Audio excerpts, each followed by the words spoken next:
Znajdujemy się teraz na terenie warszawskiego Muranowa, gdzie przed wojną kończyła się tak zwana dzielnica północna. To jest miejsce, gdzie życie żydowskie tętniło przed wojną, gdzie słychać było język jidysz i gdzie także niektórzy z naszych bohaterów wystawy mieszkali. 21 lipca ulicami Warszawy przeszedł Marsz Pamięci. W tym roku był on poświęcony różnym formom oporu, które poprzedziły wybuch powstania w getcie warszawskim. Co roku na zakończenie Marszu Pamięci tworzymy instalację, do której uczestnicy i uczestniczki marszu przywiązują wstążki z imionami osób zamordowanych przez Niemców w 1942 roku podczas tzw. wielkiej akcji likwidacyjnej getta warszawskiego.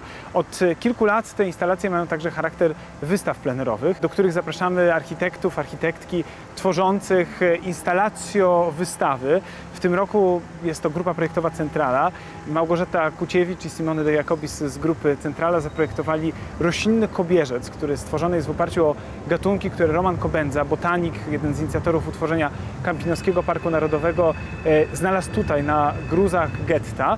We worked a lot with the concept of memoryscape or the way in which memory is spatialized in Warsaw, and the specific area of Muranów within the ghetto actually remind us of what happened here, not through the simple gesture of placing a monument or some traditional way of memorializing history facts, but as we can treat memory as a living thing that is with us permanently and constantly through the very materiality of the building that this district is composed and the very landscape on which it's situated. Na wystawie pokazujemy ten moment, kiedy właśnie 22 lipca rozpoczęły się wysiedlenia rzekomo na wschód do pracy, w rzeczywistości do obozu zagłady w Treblince, jak działacze podziemia spotykali się ze sobą i zastanawiali się, co robić w tej sytuacji, jak przewidywali przyszłość mieszkańców getta warszawskiego, jak dyskutowali o tym, czy warto walczyć jakimikolwiek środkami,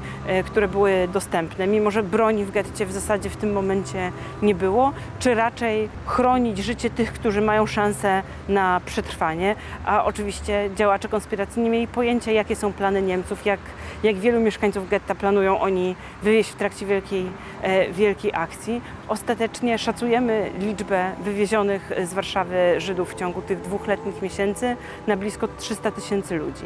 Na wystawie pokazujemy też ten moment, kiedy idea oporu zbrojnego zmienia się w konkretne działanie. Gromadzenie broni, szkolenie bojowców, w większości ludzi, którzy nigdy wcześniej nie trzymali pistoletu w ręce, do tego by byli w stanie faktycznie walczyć z Niemcami.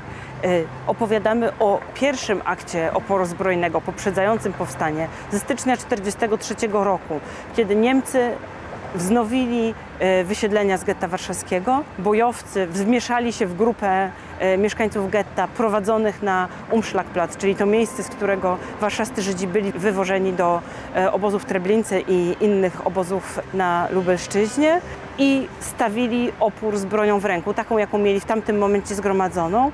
To miało wielkie psychologiczne znaczenie dla mieszkańców getta w tych miesiącach poprzedzających powstanie. Sam fakt tego, że zobaczyli innych Żydów stawiających czoła Niemcom, strzelającym do Niemców. Większość tych bojowców, którzy brali udział w tych walkach w styczniu 1943 zginęła.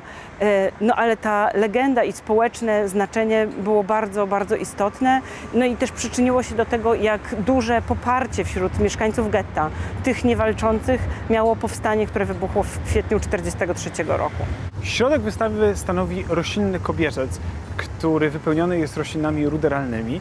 Dookoła tego kobierca znajdziemy plansze z treściami wystawy, które wprowadzają czytelników i czytelniczki w historię getta warszawskiego, w historię oporu cywilnego, religijnego i zbrojnego w getcie warszawskim. Oprócz tekstów narracyjnych opisujących krok po kroku, co działo się w getcie warszawskim, znajdziemy na wystawie historię bohaterów ludzkich i roślinnych. Ci pierwsi to różne osoby związane z ruchem oporu w getcie warszawskim. Wśród nich jest oczywiście Emanuel Ringelblum, patron naszego instytutu, a także współtwórca podziemnego archiwum getta Warszawy. Mamy też 8 bohaterów i bohaterek roślinnych, o ich sposobach użycia, o ich preferencjach wzrostowych możemy na tej wystawie przeczytać. Między innymi o tym, jak dobrze przystosowały się do życia na tak trudnym podłożu, w tak niemal pustynnych warunkach, jakimi były gruzy getta warszawskiego. Ostatnim elementem są cytaty z dokumentów, cytaty ze świadectw, z raportów, a także z odezw żydowskiej organizacji bojowej czy żydowskiego związku wojskowego. Razem tworzą, mamy nadzieję, spójną i wielowątkową opowieść o korzeniach powstania, które wybuchło w kwietniu 1943 roku. Po zakończeniu wystawy, po jej rozebraniu, wszystkie te elementy, które się na nią składają, trafią do osób zainteresowanych, czyli do właśnie działkowców czy do osób, które lubią pracować z reużyciem materiału.